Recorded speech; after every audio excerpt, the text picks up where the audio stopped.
Hello, everyone. Welcome. It is my great pleasure to introduce today Mina Monier, who is a senior researcher at the MF Norwegian School of Theology in Oslo, where he recently founded the Lab for Manuscript Studies and Digital Research, which he runs. After a first degree in engineering, he pursued theological studies in Lebanon, US, and the UK. Completing his PhD at King's College London in 2018 with a thesis on the context of temple piety in Luke Acts, then published in 2020 with Fortress. Before Oslo, Mina held a fellowship in digital humanities at Lausanne, and he has published a string of articles that you can find online with studies and discoveries in journals like the Journal of Theological Studies, the Journal for the Study of New Testament, and forthcoming Harvard Theological Reviews, among others. And today we get to hear him speak from his work. Mina, the floor is yours. Thank you, Dan, and thank you for inviting me to be with you today. And I'm really glad to share with you my thoughts about this research, which I'm working on now. And if I may share the.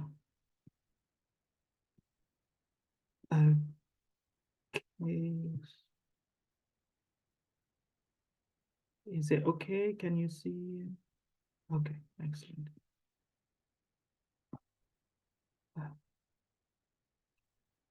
So, a quest for the Pericope Adulterae, a historical assessment of ibn ʿAssāl's notes. The Pericope Adulterae is one of the most interesting text-critical cases in the New Testament. It's the story of the woman who was caught in adultery and brought to Jesus. Its location in the Gospel of John, in the standard editions that we have, is in John 7, towards the end of it, John 7, which is 753.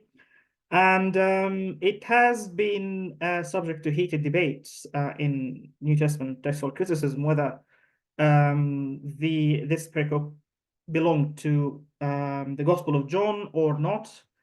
I'm not going to dwell too much into this, which is a topic that has been discussed in detail in several monographs and works done in the last 20 years by particularly the works of Jennifer Knust and Tommy Wasserman. But I'm going to work to address this topic from another angle, which is its reception and how it was perceived in the medieval Middle East. In terms of, because as we are working on the translation, we will find that some of the text critical problems that we address today had already been addressed at that time, and they posed the same dilemmas that we discussed today in modern scholarship.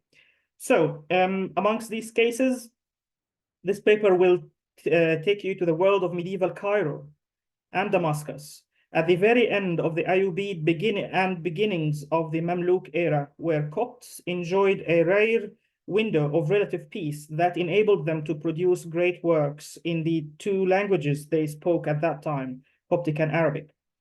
They're an Egyptian family known as the ʿAssāls, or the honey makers, thrived, and one of its members provided us with the text that I will be addressing today.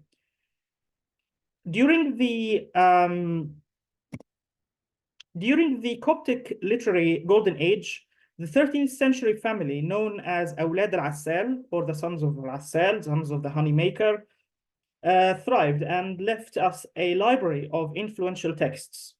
The ʿAssāl sons were four brothers who occupied influential governmental positions in the Ayyubid and later Mamluk caliphates. As Copts were experiencing the transition from using Coptic to Arabic in their daily life, and as this transition brought them into the sphere of Islamic theology and debates that were in Arabic tongue, the ʿAssāls took upon themselves the task of providing literature that addresses these challenges. The most prominent brother was As-Safi ibn al-ʿAssāl, whose great nomocanon, or al-Majmu' al-Safawi, was a compilation of ecclesiastical canons of Syriac, Greek Melkite, and Coptic churches, and became the reference for canon law in the Coptic Church since then. And it was later translated into foreign languages. With his brother Al-Mu'taman, they produced many works that covered different theological themes in a language and style accessible to the Muslim audience, and with apologetic tone that defends the integrity of the Gospels in the face of the Islamic accusations of the Gospels' inconsistencies. Their youngest brother, Al-Amjad, who occupied a position close to the army's chief of staff, Atabak al-Askar, did not have a known intellectual contribution, but he used his influential position and wealth to sponsor highly educated Copts to collect and copy manuscripts from all over the caliphate. Of his proteges, the most influential, the most famous one was a scribe and monk called Gabriel, who spent a decade in the ʿAssāl's residence in Cairo and Damascus, creating numerous copies of the Gospels in both Coptic and Arabic. The ʿAssāls will exert their influence in the Sultan's court, enabling Gabriel to become the next patriarch, Gabriel III. The appointment will have a significant role in the distribution of Gospel manuscripts in Egypt, as endowments or waqf, statements sealed by him, and colophons show of these manuscripts. Against the backdrop of financial wealth, intellectual flair, and political influence, the second brother in order, Al-As'ad ibn al-ʿassāl, also produced his influential literature. Al-As'ad displayed a particular interest in language and translation. He possessed mastery over Coptic and Arabic, in addition to a demonstrated knowledge of at least Greek. Notably, Al-As'ad was renowned for his resourcefulness, often traveling to places like Yemen and Damascus to acquire and personally copy manuscripts. This resulted in the creation of an extensive library containing the acquired, copied, and stored works. During his research, he encountered a dearth of high-quality Arabic translations. When tasked with producing such a translation, Al-As'ad embarked on producing an apparatus, completing it in 1253. In his work, Al-As'ad introduced carefully selected exemplars from each language he consulted, Greek, Coptic, and Syriac. He chose the most credible witnesses from each language, transcending denominational boundaries, and consulted at least 9 exemplars. Subsequently, he relied on a specific Coptic witness as his primary exemplar, the base text, incorporating variants above each word in the running text. He also provided a comprehensive list of witnesses supporting and opposing each reading. To efficiently accomplish this task, Al-As'ad developed a set of sigla, as you can see on the left side. He divides sigla to denote the degree of presence of a variant per language, using sigla such as not in, or only in, and some of. He combined the sigla with the language he was referring to. For example, he used meat to indicate only in Greek, or qala for not in Coptic, or as for some of the Syriac, and so forth. He placed the different readings next to their respective sigla as superscripts, as you can see on the right-hand side, within the lines of the running text in different color.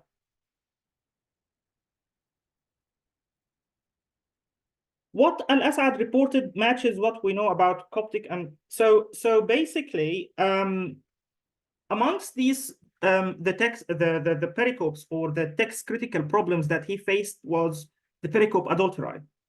He had to express some sort of skepticism as he went through the material the manuscripts in Greek, Arabic, Coptic, and Syriac, he realized that the Pericope Adulterae is not well attested there. And so he had to express this skepticism by adding a very long note and even writing the Pericope Adulterae vertically. The oldest manuscripts that we have, so the oldest witnesses of his apparatus that we have are the ones that you can see here. The one in Bodleian Library, Huntington 118, and the one at the British Library, Oriental 3382.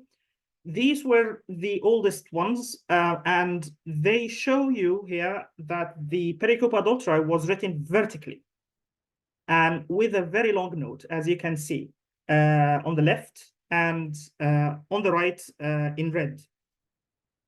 So what do we have? Then, of course, one might ask whether this layout was ʿAssāl's layout or it came later. Actually, the oldest witnesses continue to maintain this layout.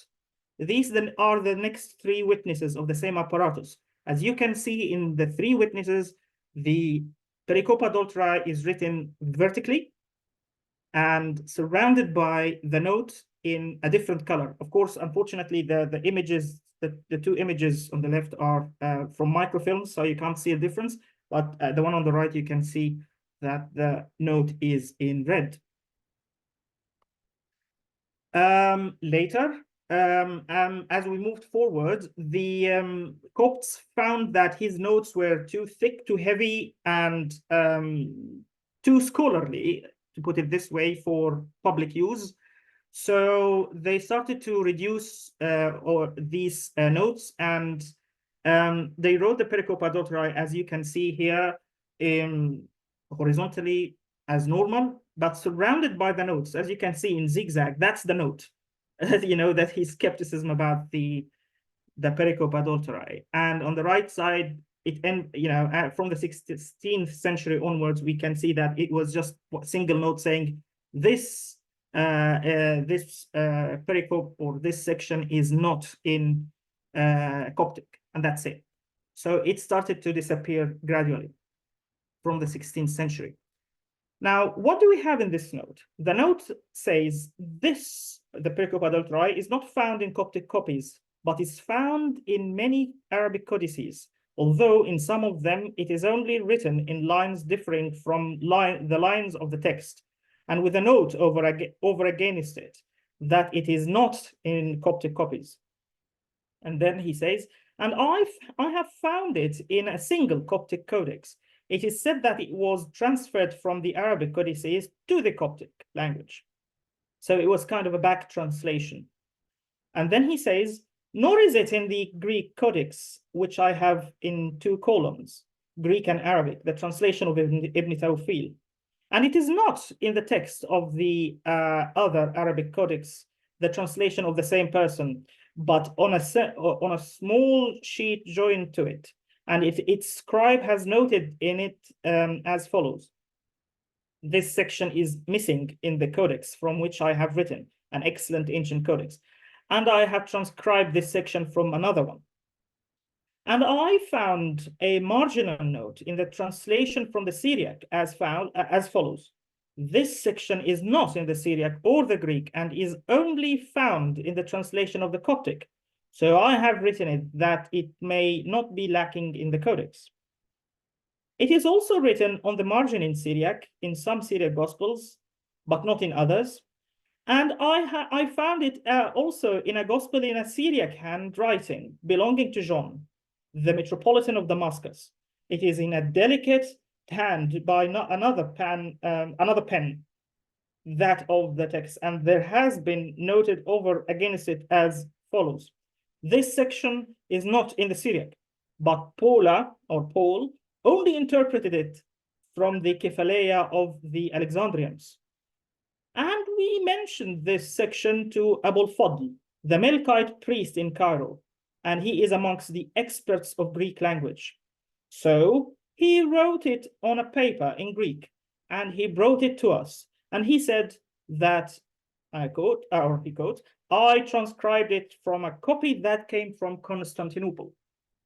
So what we have here is a lot of information, names, languages, exemplars, that led him eventually to this inconclusive decision that, okay, this text is obviously unstable, so I will write it vertically, and I will leave this note for you, so you decide what to make of it.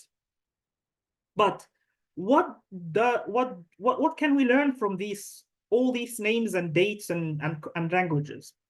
Now, under the so we can see that there are specific features that that we need to refer to in this note.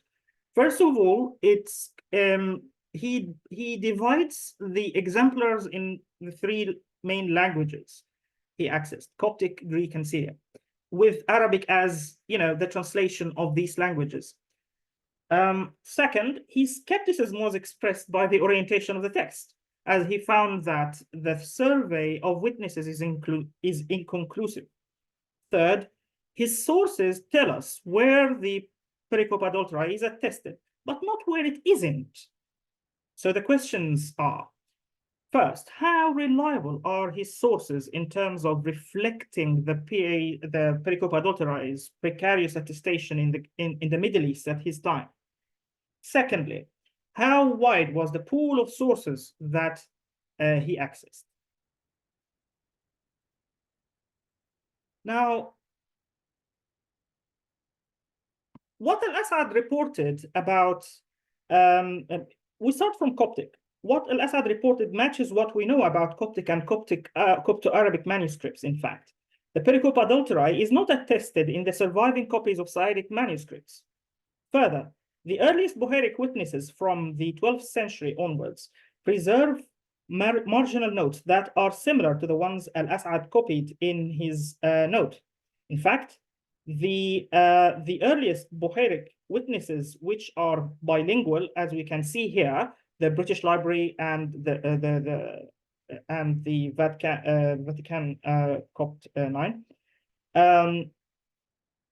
The earliest Buhairic witnesses, which are bilingual, as we can see here, both tell us that the Pericope Adulterae was not found in Coptic, but they came from Greek copies, and that they were back translated from Arabic to Coptic. These are what the marginal notes next to it says, and that they were back translated from Arabic to Coptic. This type of notes continue in Coptic, in Copto-Arabic copies all the way to the 19th century.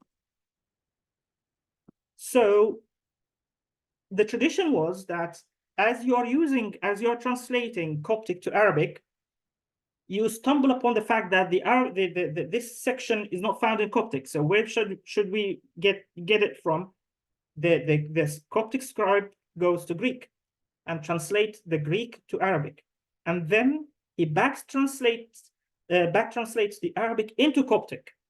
So the Coptic text of the Pericope Adulterae came from Arabic, not vice versa.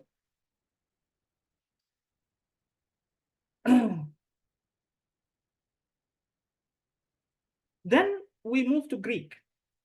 In the Greek, Al-Assad mentions specific names. So he talks about Ibn Tawfil. Ibn Tawfil was, I did some investigation. Ibn Tawfil was actually the patriarch of the Patriarchate of Alexandria in late 10th century, early 11th century. His name is Theophilus. He became known as Theophilus II. Tawfil is Theophilus in Arabic. And he, in fact, provided the manuscripts that were the translations of the Greek codices that he accessed at the Greek Orthodox Patriarchal Library of Alexandria. And he found that, in the two editions that he provided, one edition that had Arabic footnotes, text critical footnotes, and the other was bilingual, Greek-Arabic, as you can see here. Both don't have the section 86 or Pericope Adulterae. In fact, as Al-As'ad says, it was later added to Ibn Tawfil's bilingual edition in a separate flyleaf added to the codex later. So in Alexandria, we have a patriarch who was also the bishop of Egypt, which is Cairo at that time. He had access to the patriarchal, all this patriarchal the patriarchal library with all its ancient material. He was unable to attest to the Pericope Adulterae twice. Now, then we have also a Greek scholar, and that's the most interesting one aspect. Abul Fadl. Ibn al-ʿAssāl, or Al-As'ad ibn al-ʿAssāl, mentions a Greek scholar and a priest in Cairo who was also unable to find the Pericope Adulterae in his parish, in his immediate exemplar. So he goes to the patriarchal library. He finds a copy that, according to Abul Fadl, he finds a copy that came from Constantinople. And against the normal routine of Al-As'ad always checks the manuscripts himself, always. This time, obviously, this codex was so precious, as many codices came from Constantinople to Alexandria, it was endowed or bound to the patriarchal library. So it was not allowed to be taken out. So Abul Fadl had to write on a separate sheet, had to write it in Greek and bring the Greek copy to Al-As'ad in his house in Bab Zuela in Old Cairo. This story tells us about the rarity of the Pericope Adulterae in the Greek Melkite church. And even, he had to mention that the manuscript, the section or the pericope came from a codex that, it was copied from a codex that came from Constantinople. This gives you a reference to the peculiarity of the tradition, that he had to copy it from something that came from outside the church. So the attestation shows that it is missing mostly in non-Byzantine copies, while it is Now, this is not the case in lectionaries that came from St. Catherine's Monastery, which I will come back to because I'm running out of time. Now, in terms of Syriac, it seems that Al-As'ad he didn't treat Syriac straight. He relied on the Syriac-based Arabic translations and those who read Syriac in his in the church in Damascus, including the Bishop of Damascus. However, given the quality of the manuscripts Al-As'ad accessed, this speaks volumes about the rarity or the instability of the Pericope Adulterae in the Syriac tradition as he accessed it. So he mentions Ibn al-Fadl al-Antaki. People who are working on this on the Arabic text, on the Arabic Gospels, know how important this man is. He is the translator of the Arabic lectionary used by the Antiquarian Church, one of the most prominent and most important translators of Greek material and Syriac material into Arabic. He omits it, and then we move to Ibn Tayyib. Ibn Tayyib, who is Abdullah ibn Tayyib. Al-As'ad mentions Ibn Tayyib in his appendix. Ibn Tayyib was, as many know, a physician and a scholar, a very important scholar in Iraq, in Baghdad. I will have to take 5 more minutes if that's okay, Dan. I'm afraid. So Ibn Tayyib's 4 separate Gospels lack or miss the Pericope Adulterae. Ibn Tayyib's translation of the TeTra, which was copied in the scriptorium of Ibn al-ʿAssāl, also lacked the Pericope Adulterae. Bishr ibn Sirri, he mentions, also Al-As'ad mentions him. Bishr ibn Sirri provides us with the oldest known translation of the Gospels. Also, it seems that he lacked his Gospel of John's translation, which is missing, but Al-As'ad doesn't find the Pericope Adulterae in his copy. Then other copies, he says in the indefinite form, copies held by John, the Bishop of Damascus. One has the following note: this section is not in the Syriac or the Greek and is only found in the translation of the Coptic, so I have written it that it might not be lacking in the codex. Now, I found a manuscript in St. Mark's Monastery in Jerusalem. I identified a manuscript that has the colophon of the colophon mentioning that it was owned by John, the Bishop of Damascus, at the same time when Ibn ʿAssāl was active. And it has the verbatim note here. As you can see, the Pericope Adulterae is written in a smaller font on the right-hand side, in the margin, and the red is the red text above it is the Syriac. Is the note that Al-Asad found, and he quotes this. He faithfully quotes this note. So this also tells us that he was unable to find the text of the Pericope Adulterae in a stable form without any caveats or warnings. In terms of assessment of evidence, textual criticism agrees with Al-Asad and Al-Āssāl whenever they intersect. The Melkites of Alexandria, starting with the Melkites, were not significantly affected by the interventions of the additions of the Pericope Adulterae in the Byzantine lectionaries, because they had their own Greek exemplars to rely on, as exemplified by Ibn Tawfil's work. This explains why some Greek minuscules from these regions maintained the old Greek traditions that did not incorporate the Pericope Adulterae. This can be found in GA 72 and GA 1333. Both were produced by the Melkites. All omit the Pericope Adulterae during the same period as Ibn Tawfil's Greek-based translation within the circles of the Arab-speaking Melkite minorities was done. Again, if we move to Damascus, we find these notes surviving, as in the case of Coptic, all the way through to the 17th and 18th century manuscripts.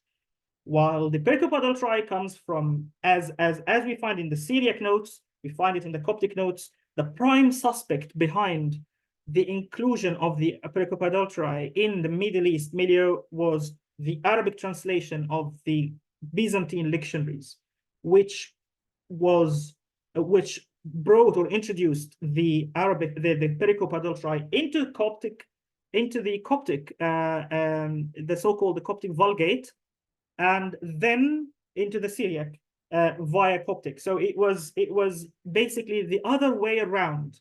Arabic is the one that influenced the Coptic and Syriac, according to these notes, which agree with Al-Asad's assessment. So, in a final word, the complex reception of the Pericope Adulterae is further evidenced by the unique treatment, its unique treatment in Asad's work. Unlike other glosses in his translation of the Gospels, which are typically presented as variants with sigla, the Pericope Adulterae stands out due to its exceptional treatment. Al-Asad's approach to the Pericope Adulterae was not driven by theological concerns, and he did not consult patristic texts or patristic commentaries as some other scholars did. For him, the Pericope Adulterae question was purely a matter of attestation or omission across manuscripts. As such, Al-Asad's presentation of the Pericope Adulterae problem holds particular relevance for contemporary New Testament textual criticism, shedding light on the transmission of this important section in the medieval East. Thank you very much.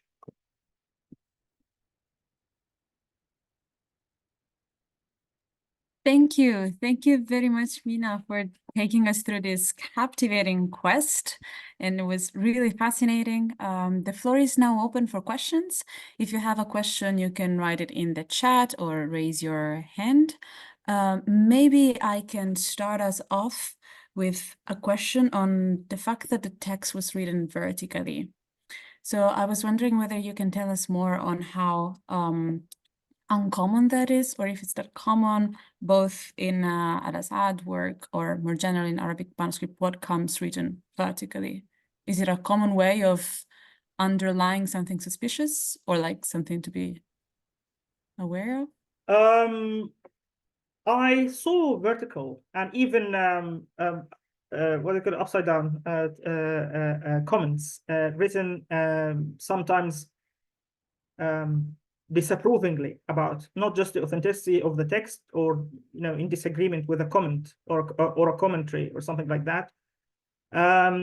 But I didn't see a biblical text being treated this way.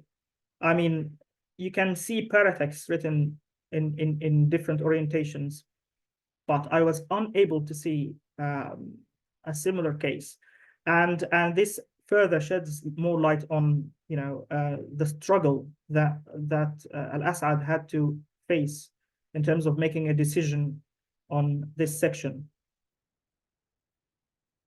Yeah, That's my opinion. fascinating. Thanks. Thank you. Dan has another question. Thank you. Thank you very much.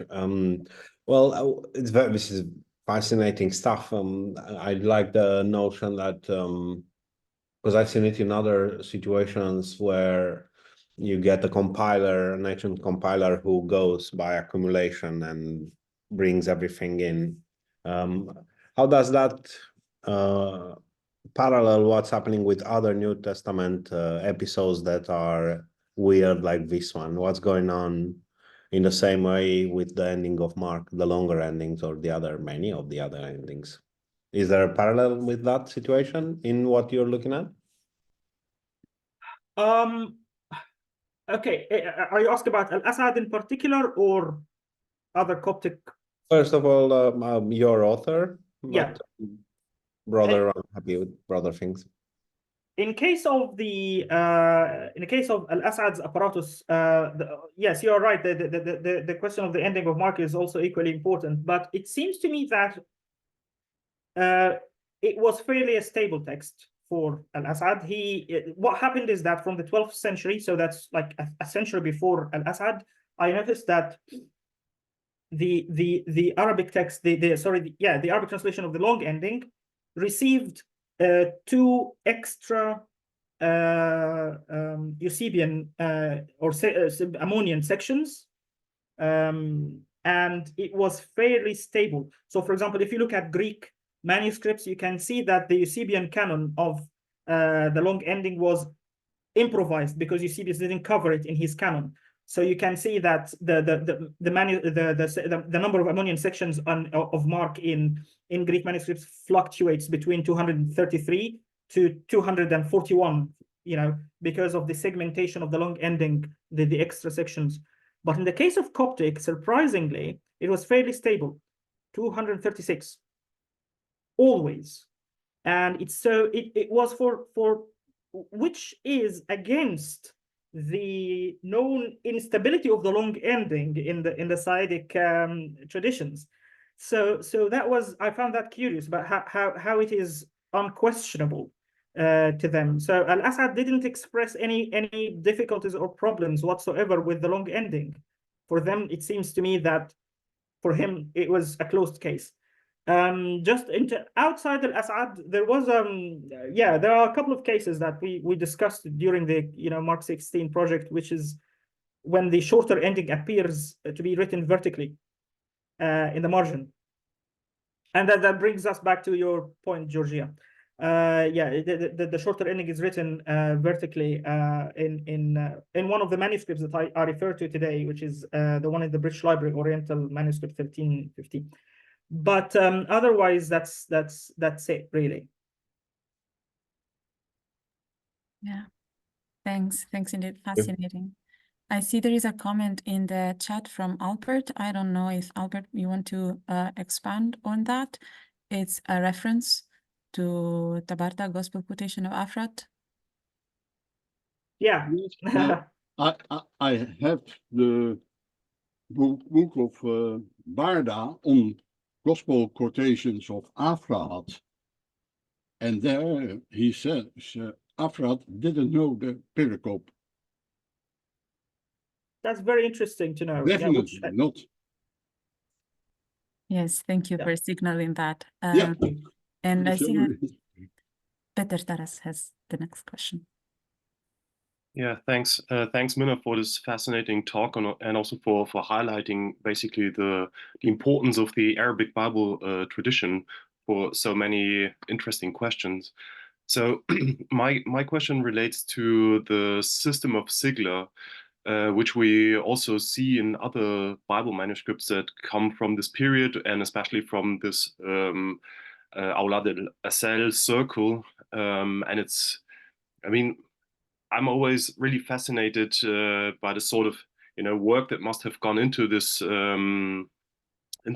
text critical investigation, basically, that they consulted so many parallel traditions and sort of noted how the text relates to their own text.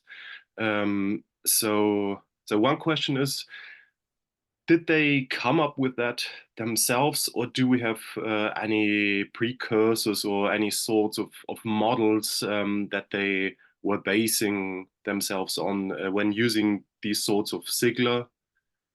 And also another question that relates to that is, so what did all this work basically go into? I mean, they also commented a lot on the biblical texts. So do you think there's a relation to commentaries, or is it just a scholarly interest in with regard to understanding the text better? What do you think? Thanks, Peter. Well, regarding the origin of the sigla, so it seems that this particular family was interested in systematizing the way they approach multiple sources. These sigla are very complex. If we see the way the combination that they create between the language and the level of attestation is very interesting. And ʿAssāl did this these sigla in the case of this gospel apparatus. His brother Safi Dawla also did this kind of sigla system for the canons of the church. So when he did his normal canon, he used the canons of the Nestorian church of Ibn Tayyib. He used the Greek canons of the Melkite church. He used the Syriac church and the Coptic church. And to be able to easily refer to Ibn Tayyib or the titlosat of the Greeks, etc., he used these sigla. So he took his time creating like a kind of a table and explanation to for these sigla.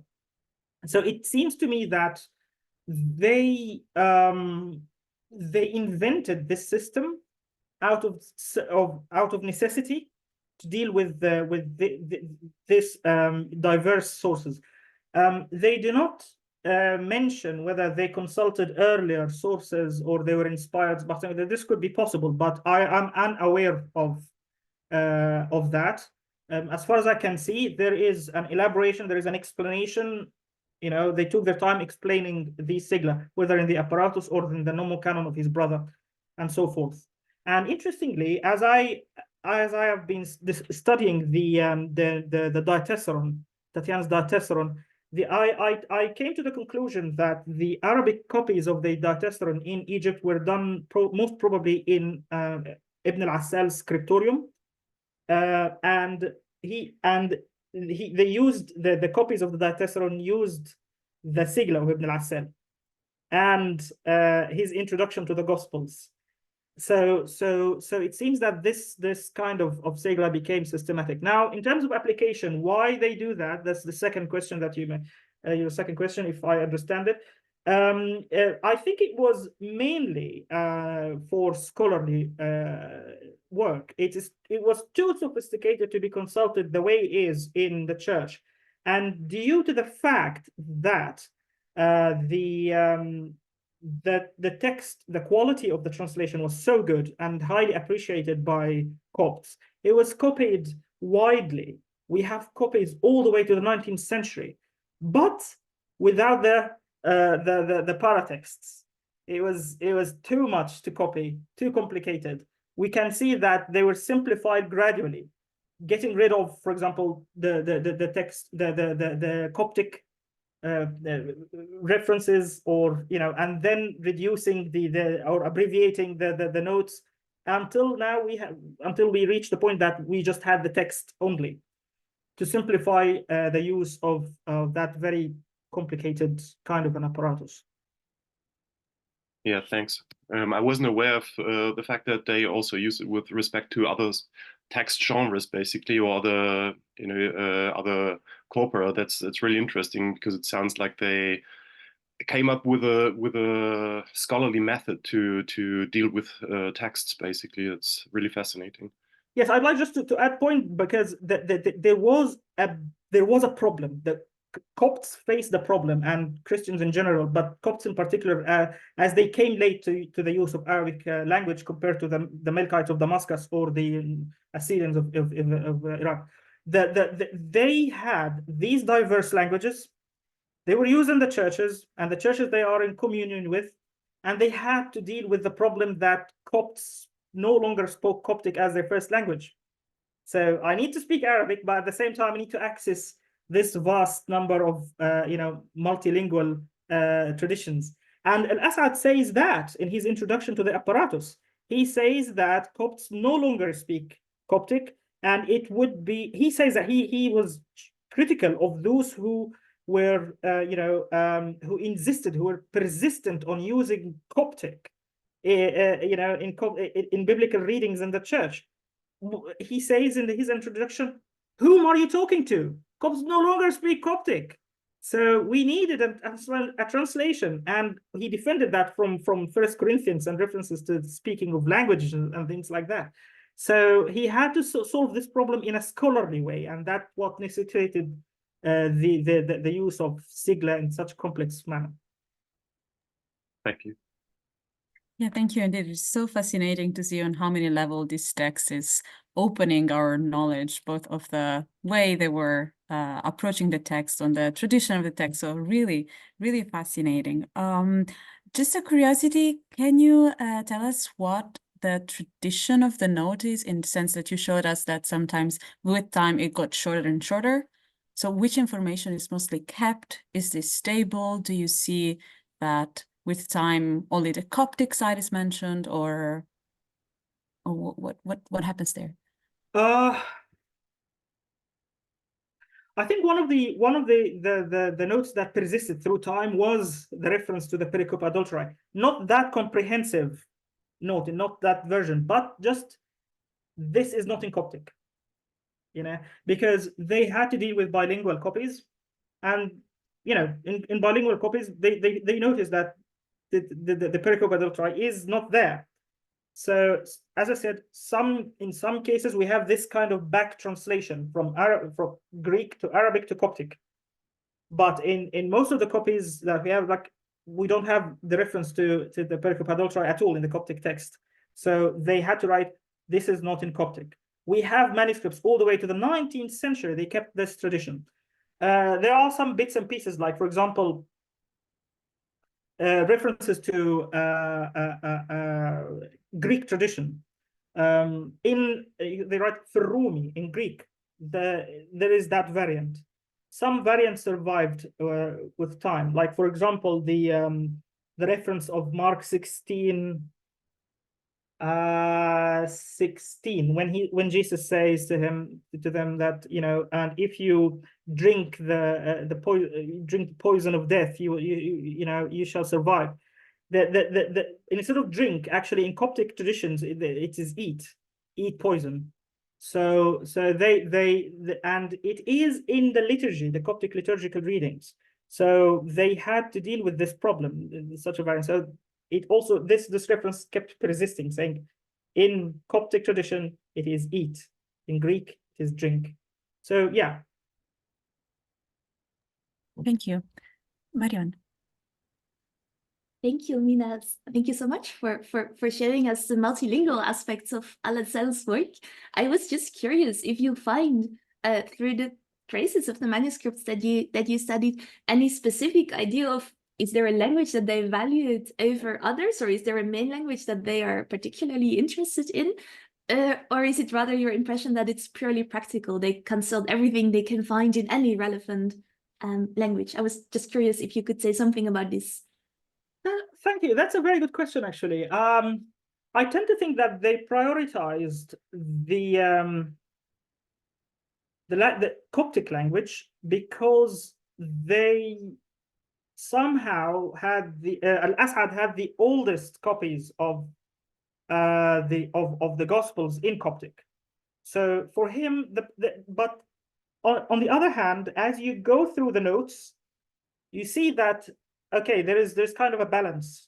So in his appendix, he provided an appendix at the end of the apparatus, talking about each and every exemplar he consulted, who did it, the date of that translation or that copy, and whether it was collated against an ancient copy or not, and so forth. So we have a clear mapping of the different manuscripts. He obviously prioritized the oldest of each tradition, and for him, that's why, for example, when he refers to Rumi, to the Greek, he always appreciated a specific one. He kept frequently referring to, which is the one with text-critical Arabic footnotes that the Melkite Patriarch provided, because according to him, it was based on a very ancient copy, whatever that a very ancient copy is, as it says. So for him, it was highly appreciated. So I don't know. And on the one hand, he always starts with Coptic. You know, when he surveys the variants, he always starts with the Coptic exemplars. And his base text was a 10th century Coptic manuscript. But on the other hand, the way he refers to Greek in particular exhibits some kind of respect or exceptional appreciation of that particular exemplar. Thank you. Very interesting. Also, this focus on the antiquity of the supposed antiquity of the material. Thanks. Yes. Yeah, thanks indeed. Andy. Just to continue on this track, and out of interest, because clearly he's also using the Syriac tradition as well. Are there any reflections of him specifically on the Syriac language and its antiquity in that regard for the importance of those kind of biblical manuscripts? Or is it just notes and saying, I use the Syriac as well in translation? Yes, so I can mention two important observations. The methodology of his translation, because he mentioned also, he elaborated on how he translated, how he picked up words. So he gave an explanation on whether when for example the names of the disciples, you know, when there is a disagreement on the way the names are pronounced in Greek, on Syriac and Arabic and Coptic, he resorts to Syriac because he finds that the Syriac is the closest to the way Arabs speak. So it is closer to Arabic. So he decides to prioritize the Syriac way of pronunciation. Also, I'm not entirely sure if Al-As'ad himself read Syriac language. I know that he was, as a wealthy man with two large libraries, one in Damascus and one in Cairo, he had scribes. He sponsored scribes who worked for him. He would go to a bishop and ask for the exemplars, the best exemplars that he had, that bishop has, and he discusses the content. Whether he personally did the translation from Syriac, or he used scribes who did the translation and then discussed with them the decisions of whether what to prioritize or not. I think I'm inclined to go down that possibility. So as I said, I mean, for him, there was an advantage in Syriac, which was that it was closer to the way Arabs speak, and that's why he preferred the way the names and titles and things like that are pronounced in Syriac over Greek or Coptic. Yeah. Okay. Thanks very much. I really loved your talk, and it's a wonderful example, also a bit of ecumenism. Of course, this openness to these other traditions reminds me very much of Bar Hebroio, of course, at around the same time. So thank you very much. Thank you. Yeah, thanks once again. Dan has a question. Thank you very much. I'm just curious about one thing which you might have said and I might have missed. The direction of translation. So from Arabic to Coptic and to Syriac, which you showed us that there is a tradition of claiming that. Does that check out in when you look at the text, when, you know, philologically, does it check out that these are translations from Arabic to Coptic and to Syriac rather than any other direction possible?